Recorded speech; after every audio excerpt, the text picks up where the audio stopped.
जब मैं कॉलेज जाता था 96, 97, 98 की बात मैं आपको बता रहा हूं, मैं बार बार बताता हूं, साला रिक्शे पे जाता था मैं। रिक्शा 5 रुपए लेता था उस दौर के अंदर। बहुत शर्म आती थी। हमारे दोस्त बाइक पे जाते थे, कुछ कार में जाते थे, कुछ कंटेसा चलती थी उस दौर के अंदर, उसमें जाते थे। हम साला रिक्शा पे, और कभी कभी अंगूठा, कोई रुकता ही नहीं था कभी कभी। तो बड़ी साला शर्मिंदगी महसूस होती थी उस 2-3 साल के दौर के अंदर। पैसा ही नहीं था, पापा कहां से देते? 3 लाख का तो कर्जा चल रहा था, तो वो कहां से देते? पढ़ा रहे थे, यही बहुत था। हमको कहां से लेके देते स्कूटर बाइक? उस 3 साल के प्रोसेस में एक इमोशनल गोल सेट हुआ भीतर ही भीतर कि बेटा सोनू शर्मा, तू कैसे भी जा, तेरे बच्चे ऐसे स्कूल नहीं जाने चाहिए। तू कैसे भी जा, तेरे बच्चे बेटा ऐसे स्कूल नहीं जाने। वो 3 साल भीतर ही भीतर एक बीज अंकुरित होता रहा मेरे दोस्त, अंकुरित होता रहा। और वो गोल मैं जीवन भर भूला नहीं। मैंने उस गोल का पीछा किया। बहुत दिक्कतें आई, किसको नहीं आती? बहुत परेशानी आई, किसको नहीं आती? मेरा भी मन किया छोड़ दो ये धंधा, कुछ और करो। वो ऑब्स्टिकल्स हर किसी की जिंदगी का हिस्सा है, तो मैं कहां से अछूता हूं? मैं कोई मार्स से थोड़ी आया हूं, इसी दुनिया में था। मेरे को भी चैलेंजेस थे, मेरे को भी लोग छोड़ के जाते थे, मुझे भी ताना देते थे, मुझे भी गाली देते थे।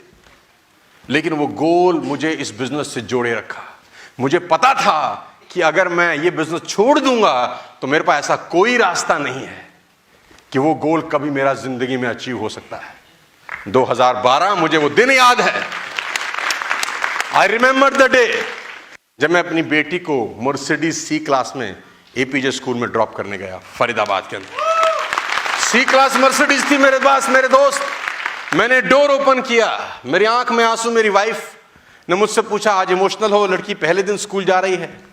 मैंने कहा, पहले दिन स्कूल जा रही है इसलिए इमोशनल कौन है पगली?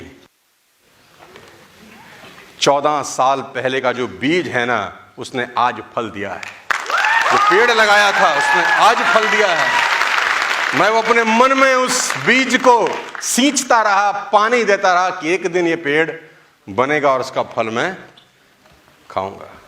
कोई गोल आपकी जिंदगी में ऐसा होना चाहिए जो इमोशनली आपको ड्राइव करे, लेडीज एंड जेंटलमैन। लेकिन अगर आपके पास वो गोल नहीं है, कोई भी एक गर्म हवा, कोई भी 10 रिजेक्शंस, कोई भी नेगेटिविटी आपको इस धंधे से जुदा कर देगी। टेक माय वर्ड्स, आपका कोई ना कोई इमोशनल गोल होना चाहिए। कोई भी इमोशनल गोल कि मां बाप को बिजनेस क्लास की फ्लाइट में यहां लेके जाऊंगा, इमोशनल गोल। मां बाप को एक दिन मर्सिडीज की पीछे वाली सीट पे बिठाऊंगा, इमोशनल गोल। मां बाप को एक दिन अपनी मेहनत से कमाए हुए मकान के अंदर ले जाऊंगा, इमोशनल गोल। अपनी वाइफ के लिए ऐसा करूंगा, अपने बच्चों के लिए एक ऐसा जिंदगी दूंगा। कोई भी ऐसा गोल जो इमोशनली आपको ड्राइव करे आगे बढ़ने के लिए। और मैं आपको फिर कहता हूं, इमोशनल होना कोई बुरी बात नहीं है। लेडीज एंड जेंटलमैन, मर्द को दर्द नहीं होता, ये फिल्मों में अच्छे लगते हैं। असल जिंदगी में मर्द को दर्द होता है। हमको तो बहुत दर्द होता था, तो उस दर्द को हमने पाला, पोसा और 12-14 साल परवरिश करी। नेटवर्क मार्केटिंग का प्लेटफॉर्म था, हमने मेहनत करी। और वो कहते हैं ना कि खुदा बड़ा बेनियाज है, उसके घर में देर है अंधेर नहीं। एक दिन वो आपकी मेहनत से खुश होके वो आपको वो सब देता है जो आपने नहीं भी मांगा होगा, वो भी आपको मिलता है फिर कि मैंने ये तो नहीं चाहा था यार कि ये हो जाए। लेकिन आप अपनी मेहनत कभी मत छोड़ना मेरे दोस्त।